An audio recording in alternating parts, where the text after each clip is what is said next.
삼손은 이스라엘의 사사 중 한 사람으로 하나님의 특별한 은혜로 인해 엄청난 신체적 힘을 지닌 인물입니다.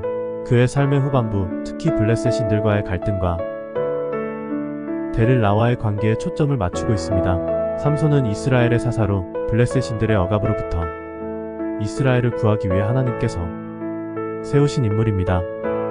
그는 나시린으로서 태어났는데 나시린은 태어나면서부터 특정한 서약을 지키는 사람을 말합니다. 삼손의 나시린 서약에는 머리카락을 자르지 않는 것이 포함되어 있었습니다. 그의 힘은 머리카락에 있었고 이는 그가 하나님과 맺은 서약의 상징이었습니다. 삼손은 블레셋의 수도인 가사에서 한 여인을 사랑하게 됩니다. 그녀의 이름은 데릴라로 사람들에 의해 삼손의 비밀을 알아내기 위해 이용됩니다. 블레셋의 통치자들은 데릴라에게 많은 돈을 주고 삼손의 힘의 비밀을 알아내라고 합니다. 데릴라는 삼손을 유혹하기 시작합니다. 그녀는 삼손에게 그의 힘의 비밀을 묻습니다. 처음에 삼손은 그녀를 속여 여러가지 거짓말을 합니다. 삼손은 데릴라에게 자신이 마르지 않은 7개의 활줄로 묶이면 힘을 잃는다고 말합니다. 데릴라는 이를 실행해보지만 삼손은 쉽게 묶음을 풀고 블레셋인들을 물리칩니다.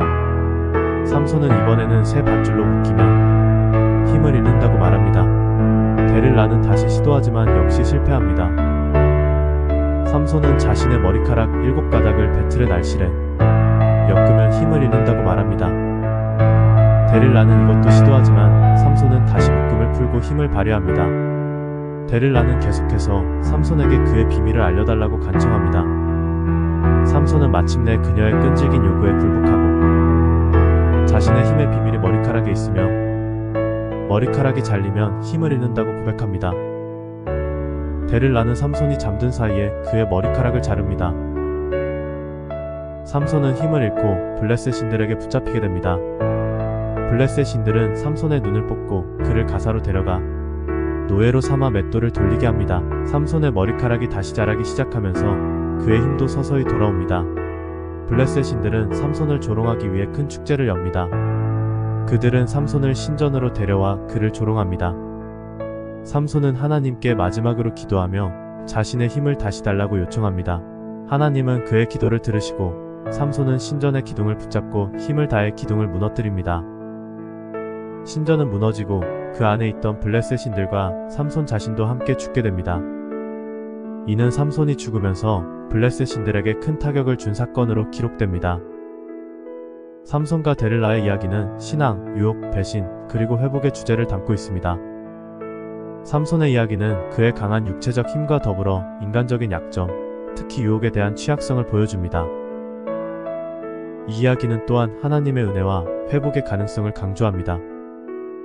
발람은 구약 성경에 등장하는 예언자로 그는 이스라엘이 가나안으로 들어가기 전에 모압 평지에서 모압 왕 발락의 요청으로 이스라엘을 저주하려다 하나님의 뜻에 따라 축복을 하게 된 인물입니다. 모압 왕 발락은 이스라엘 백성의 수와 그들의 군사적 승리에 두려움을 느끼고 발람을 불러 이스라엘을 저주해달라고 요청합니다. 발람은 하나님의 명령에 따라 처음에는 발락의 요청을 거절합니다.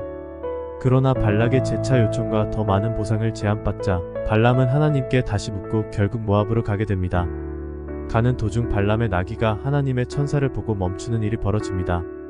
발람은 나귀를 때리지만 나귀가 말하여 발람의 눈을 열어 하나님의 천사를 보게 합니다. 발람은 발락의 요청대로 이스라엘을 저주하려 하지만 하나님은 그 입을 통해 계속해서 이스라엘을 축복하게 하십니다. 발람은 3번에 걸쳐 이스라엘을 축복하는 예언을 합니다. 민수기 31장 16절과 요한계시록 2장 14절에 따르면 발람은 결국 모압 사람들에게 이스라엘 백성을 우상숭배와 음행으로 유혹할 계략을 제안하게 됩니다.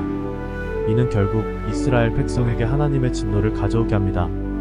발람은 결국 이스라엘에 의해 죽임을 당합니다. 니골라당은 신약성경 요한계시록에 등장하는 이단 집단으로 그들의 가르침과 행위는 초대교회에 큰 위협이 되었습니다. 요한계시록 2장에서 에베소 교회와 버가모 교회에 주신 예수님의 메시지에서 니골라당이 언급됩니다. 오직 내게 이것이 있으니 내가 니골라당의 행위를 미워하는도다. 나도 이것을 미워하노라. 이와 같이 내게도 니골라당의 교훈을 지키는 자들이 있도다. 니골라당의 교리는 발람의 가르침과 유사하여 우상숭배와 음행을 허용하고 장려했던 것으로 추정됩니다. 이는 초대교회의 큰 혼란과 타락을 초래했습니다. 니골라당의 이름은 니콜라우스에서 유래하며 이는 백성을 정복하는 자를 의미합니다. 이들은 교회 내에 들어와 잘못된 가르침으로 성도들을 유혹하고 그들을 타락시켰습니다. 발람과 니골라당은 모두 성경에서 부정적으로 묘사되는 인물과 집단으로 이들의 공통점은 하나님의 백성을 타락시키고 우상숭배와 음행으로 유혹하는 데 있었습니다. 발람은 이스라엘을 저주하려 했으나 하나님의 뜻에 따라 축복하게 되었고 결국 모압 사람들에게 이스라엘을 유혹하는 계략을 제안했습니다. 니골라당은 초대교회 내에서 우상숭배와 음행을 허용하는 교리를 퍼뜨려 성도들을 타락시키려 했습니다. 이들은 모두 하나님의 뜻에 반하는 행동을 했기 때문에 성경에서 경계의 대상으로 제시되고 있습니다. 복 있는 사람은 악인들의 꾀를 따르지 아니하며 죄인들의 길에 서지 아니하며 오만한 자들의 자리에 앉지 아니하고 오직 여호와의 율법을 즐거워하여 그의 율법을 주야로 묵상하는도다. 그는 시냇가에 심은 나무가 철 따라 열매를 맺으며 그 잎사귀가 마르지 아니함 같으니 그가 하는 모든 일이 다 형통하리로다. 악인들은 그렇지 아니하며 오직 바람에 나는 겨와 같도다. 그러므로 악인들은 심판을 견디지 못하며 죄인들이 의인들의 모임에 들지 못하리로다. 무릇 의인들의 길은 여호와께서 인정하시나 악인들의 길은 망하리로다. 엘리야는 강력한 예언자였고 하나님의 말씀을 전하며 이스라엘 백성을 악에서 돌이키기 위해 많은 기적을 행했습니다. 엘리사는 엘리야의 제자로서 그를 따르며 배우고 엘리야의 뒤를 이어 이스라엘의 예언자가 되었습니다. 열왕기하 2장에는 엘리야가 하늘로 올라가기 전의 이야기가 나옵니다. 엘리야와 엘리사는 길갈에서 시작하여 베델, 여리고, 요단강으로 이동합니다. 이동 중에 엘리야는 3번이나 엘리사에게 자신을 떠나라고 하지만 엘리사는 계속해서 엘리야를 따르겠다고 고집합니다. 엘리야와 엘리사는 베델로 갑니다. 그곳에서 예언자들이 엘리사에게 엘리야가 곧 떠나갈 것을 알리지만 엘리사는 조용히 하라고 말합니다. 두 사람은 여리고로 이동합니다. 여기서도 예언자들이 엘리사에게 같은 말을 하지만 엘리사는 여전히 엘리야를 떠나지 않습니다. 엘리야와 엘리사는 요단강에 도착합니다. 엘리야는 자신의 겉옷을 벗어 마라 강물을 치고 물이 갈라져 두 사람이 마른 땅을 건너갑니다. 요단강을 건넌 후 엘리야는 엘리사에게 자신이 무엇을 해주길 원하는지 묻습니다. 엘리사는 당신의 영감이 하시는 능력이 갑절이나 내게 있게 하소서라고 요청합니다. 엘리야는 그가 자신이 승천하는 것을 보며 그 요청이 이루어질 것이라고 답합니다. 길을 걷던 중 갑자기 불병거와 불말이 나타나 두 사람을 갈라놓고 엘리야는 회오리 바람 속에 하늘로 올라갑니다. 엘리사는 이 광경을 보고 내 아버지여, 내 아버지여, 이스라엘의 병거와 그 마병이여라고 외칩니다.